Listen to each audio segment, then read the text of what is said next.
2 दिन पहले एक तथाकथित साधु ने, मैं साधु नहीं कहूंगा क्योंकि साधु जो होता है वो तो बहुत ही दयालु होता है, साधु नहीं कहूंगा, तथाकथित साधु, सो कॉल्ड साधु जो है वो सरेआम कह रहा है कि मैं 83 साल का हूं, मैंने 80 मर्डर किए हैं। लेकिन आपने, दिल्ली पुलिस ने आज तक कोई अरेस्टिंग नहीं की, उल्टा जो मीडिया उसको दिखाने की कोशिश कर रहा है उसको नोटिस भेज दिया आपने। आप करना क्या चाहते हैं?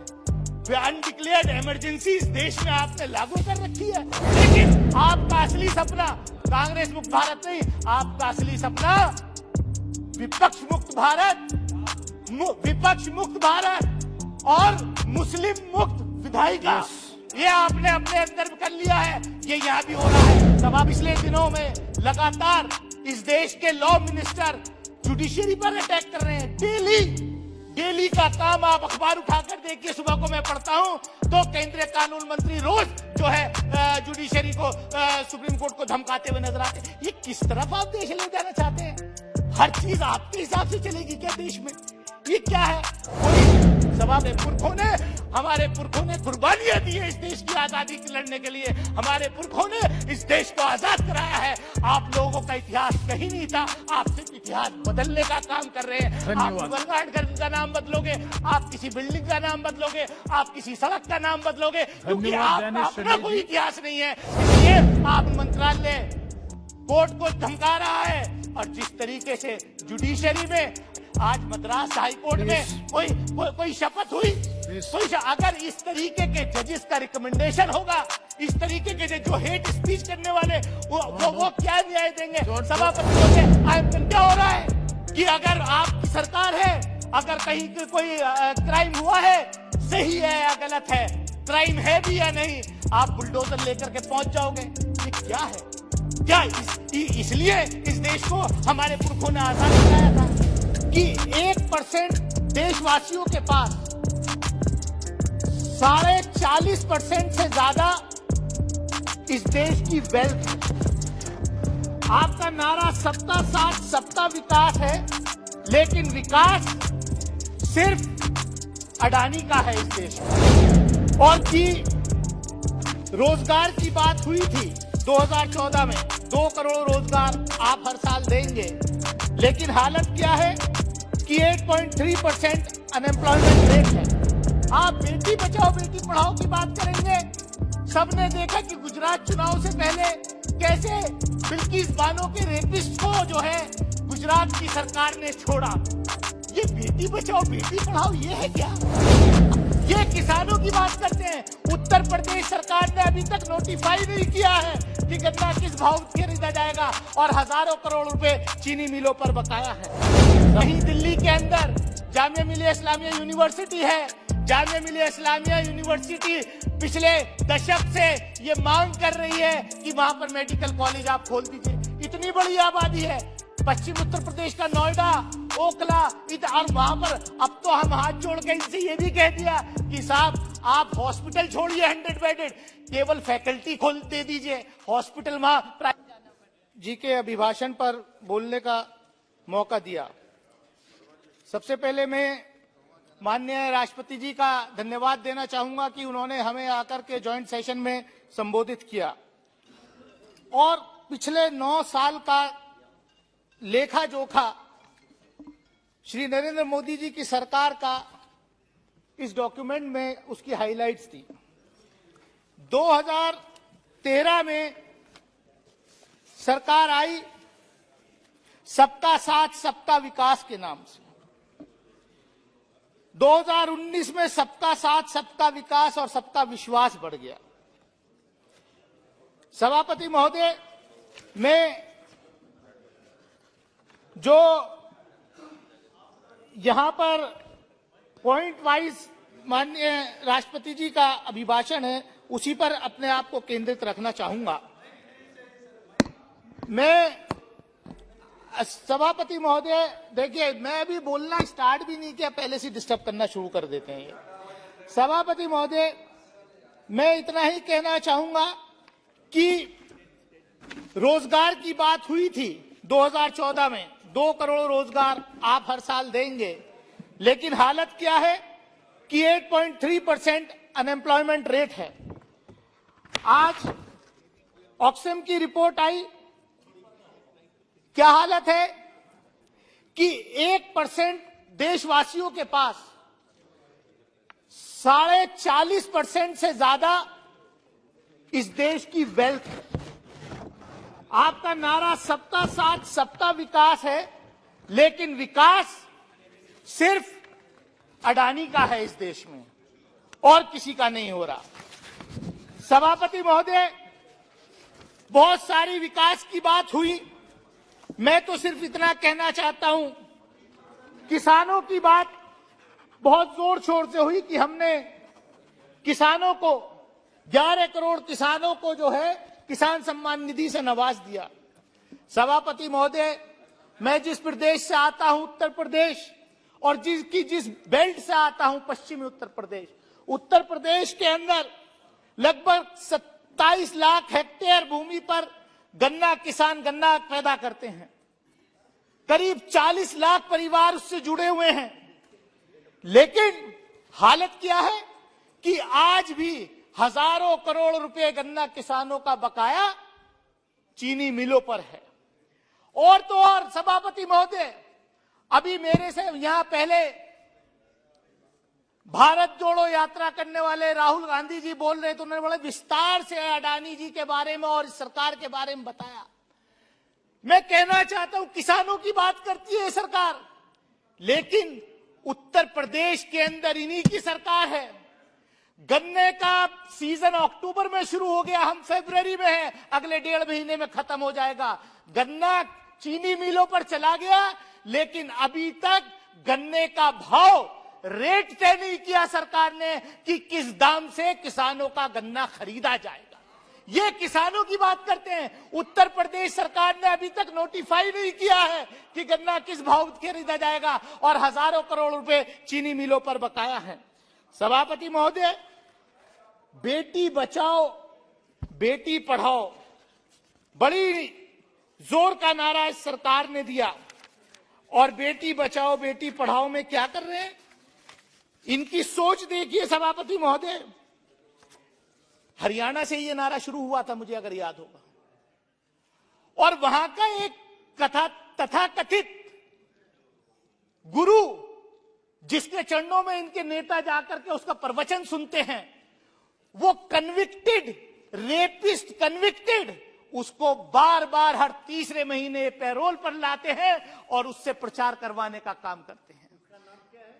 नो, मैं किसी का नाम नहीं लेना चाहता, प्लीज। लेकिन मतलब इनका आप देखिए सभापति महोदय, इनका क्या इनका आचरण है। आप बेटी बचाओ बेटी पढ़ाओ की बात करेंगे। सबने देखा कि गुजरात चुनाव से पहले कैसे बिल्किस बानो के रेपिस्ट को जो है गुजरात की सरकार ने छोड़ा। ये बेटी बचाओ बेटी पढ़ाओ ये है क्या? आप करना क्या चाहते हैं?